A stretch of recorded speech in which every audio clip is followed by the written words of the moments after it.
Hello friends, आप सभी का बीएड कोर्स के नंबर 1 चैनल मिशन मनु में स्वागत है। दोस्तों, आज हम लोग बात करेंगे पावलोव के शास्त्रीय अनुबंधन सिद्धांत को प्रभावित करने वाले कारक। कौन कौन से कारक हैं जिसके कारण जो है पावलोव के जो सिद्धांत था, शास्त्रीय अनुबंधन का सिद्धांत था, उनको प्रभावित करता था। इससे पिछले वीडियो में हम लोग पावलोव के शास्त्रीय अनुबंधन सिद्धांत को देखे थे। ठीक है, आज हम लोग बात करेंगे पावलोव के शास्त्रीय अनुबंधन सिद्धांत को प्रभावित करने वाले कारक। यदि बीएड से संबंधित आप लोग को किसी को भी नोट्स चाहिए तो आप लोग जो है इस व्हाट्सअप नंबर पे जो है आप लोग कांटेक्ट कर सकते हैं। मेरा व्हाट्सअप नंबर है ये वाला, ठीक है, जिसके थ्रू जो है आप लोग कांटेक्ट कर सकते हैं। किसी और दूसरे व्हाट्सअप के थ्रू जो है आपको कांटेक्ट करने की जरूरत नहीं है, कोई अदर नंबर की ज़रूरत नहीं है। आप लोग जो इसी नंबर से जो आप लोग बीएड से संबंधित जो है नोट्स प्राप्त कर सकते हैं। ये लर्निंग एंड टीचिंग का जो है बहुत ही इंपॉर्टेंट टॉपिक है। पावलोव का शास्त्रीय अनुबंधन सिद्धांत चल रहा था, जिसमें आज हम लोग बात करेंगे प्रभावित करने वाले कारक।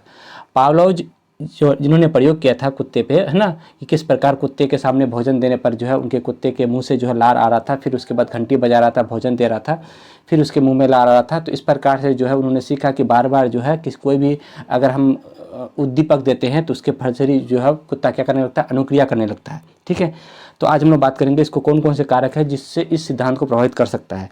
तो पावलोव के प्रयोग के आधार पर यह अनुबंधित सिद्धांत को निम्नलिखित कारक प्रभावित करते हैं। पहला है एक नंबर में अभ्यास।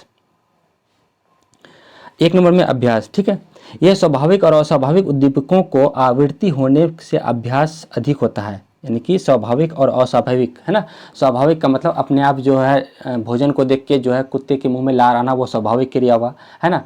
और फिर जो है घंटी बजते ही उसके मुंह में अपने आप जो है लार आना, वो अस्वाभाविक क्रिया हो गया। ठीक है, तो फिर जो है ये स्वाभाविक और अस्वाभाविक क्रिया जो होती है वो उद्दीपकों की आवृत्ति में होने वाले अभ्यास को अधिक प्रभाव बनाता है। ये अभ्यास, ठीक है, बार बार अभ्यास करने से जो है वो उसमें जो है क्या हो जाती है, सीखने की क्षमता उत्पन्न हो जाती है।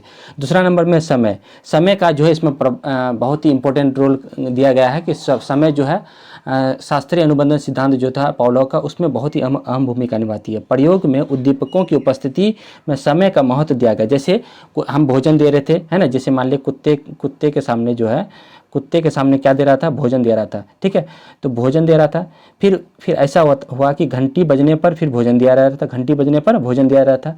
तो वहाँ पे घंटी बजने के तुरंत 5 सेकंड बाद ही 5 से 6 सेकंड बाद ही जो है क्या कर देना है, कुत्ते को भोजन दे देना है। घंटी बजने के अधिक समय नहीं देना है, क्योंकि उससे क्या हो जाएगा, कुत्ते को जो है फिर वहाँ पे अनुक्रिया में कठिनाई होने लगेगी। ठीक है, तो प्रयोगों में उद्दीपकों की उपस्थिति में समय को महत्व दिया गया। 5 सेकंड में घंटी के बजते ही समय को भोजन की उपस्थिति कर देना है। जैसे ही घंटी बजा वहाँ पर भोजन दिखा देना है कुत्ते को। ठीक है, तो इससे क्या होगा कि कुत्ते को जो है उस भोजन के प्रति अनुक्रिया करने मिलेगी। अगर वह लेट हो जाता है तो वहाँ पर भोजन को जो है फिर वहाँ पे जो है उनकी चाहत जो है कुत्ते की चाहत जो वो क्या होती है, घट जाती है। ठीक है, तीसरा नंबर कारक है बाहरी रुकावटें। बाहरी रुकावटें इसमें जो है प्रभावित करता है। ठीक है, इसमें पावलोव के प्रयोग में यह ज्ञात हुआ कि स्वाभाविक और अस्वाभाविक उद्दीपकों के बीच कुछ ऐसी घटनाएं होती है जो अनुक्रिया में बाधा डालती है। जैसे कुत्ते के सामने घंटी बजी लेकिन खाना वहाँ उपस्थित नहीं हुआ। ठीक है, तो और बाहरी रुकावटें का मतलब हुआ कि जब स्वाभाविक और अस्वाभाविक उद्दीपकों के बीच ऐसी घटनाएं होती है, जैसे हम लोग घंटी बजाते हैं, भोजन देते हैं, ठीक है, तो उन सबों के बीच ऐसी घटनाएं होती है जिसके फलस्वरूप जो अनुक्रिया में क्या होती है, बाधा डालती है। तो कुत्ते के सामने यदि घंटी बजाते हैं तो वहाँ जो भोजन उपस्थित नहीं होता है। ठीक है, तो ये जो है एक बाहरी अनुक्रिया हुआ। चौथा नंबर में अभिप्रेरणा। अनुक्रिया को प्रेरित करने वाले बाहरी या आंतरिक बल होनी चाहिए। अब यानी कि अनुक्रिया को प्रेरित करने के लिए बाहरी या आंतरिक बल होना चाहिए, जैसे पुरस्कार, सम्मान, ये सभी बातों से जो है उनको जो हम लोग क्या कर सकते हैं, अभिप्रेरणा यानी मोटिवेट कर सकते हैं। ये भी जो है प्रभावित करने वाला एक कारक है अभिप्रेरणा। ठीक है, मोटिवेशन कहते हैं जिसको इंग्लिश में। 5वां नंबर में है बुद्धि। बुद्धि में क्या कहा गया है कि अनुबंधन एक प्रकार का समायोजन है जो बुद्धि पर निर्भर करती है। जिसकी बुद्धि ज़्यादा होती है वो जल्दी सीख जाते हैं, जिसकी बुद्धि कम होती है वो बहुत लेट से सीखते हैं। जिसकी बुद्धि ज़्यादा तेज रहेगी तो वो जो है अनुक्रिया बहुत तेज़ी से कर लेते हैं, जिसकी बुद्धि कम होती है वो अनुक्रिया लेट से करते हैं। तो बुद्धि भी जो है इंटेलिजेंस जो है वो भी प्रभावित करता है। नेक्स्ट है अवस्था एवं आयु, यानी स्टेज एवं वो एज जो है दोनों इंपॉर्टेंट करते हैं। यदि छोटा बच्चा है तो उसमें सीखने की आयु जो है बहुत तेज़ी से ग्रो होता है, और जो है बड़ा बच्चा है यानी कि ज़्यादा उम्र का बच्चा है तो उसमें सीखने की क्षमता होती है वो लेट से होती है, थोड़ा धीरे से होती है, कम लेट से समझते हैं। अवस्था एवं आयु।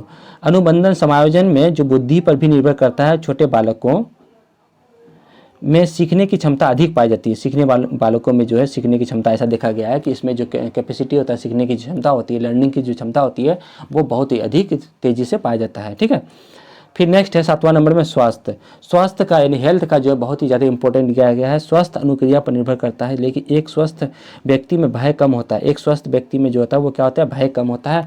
लेकिन क्रोध पर नियंत्रण की क्षमता क्या होती है, इसमें अधिक होती है। लेकिन इसमें जो है क्रोध की यानी नियंत्रण करने की क्षमता जो होती है वो क्या होती है, अधिक होती है इसमें, ठीक है।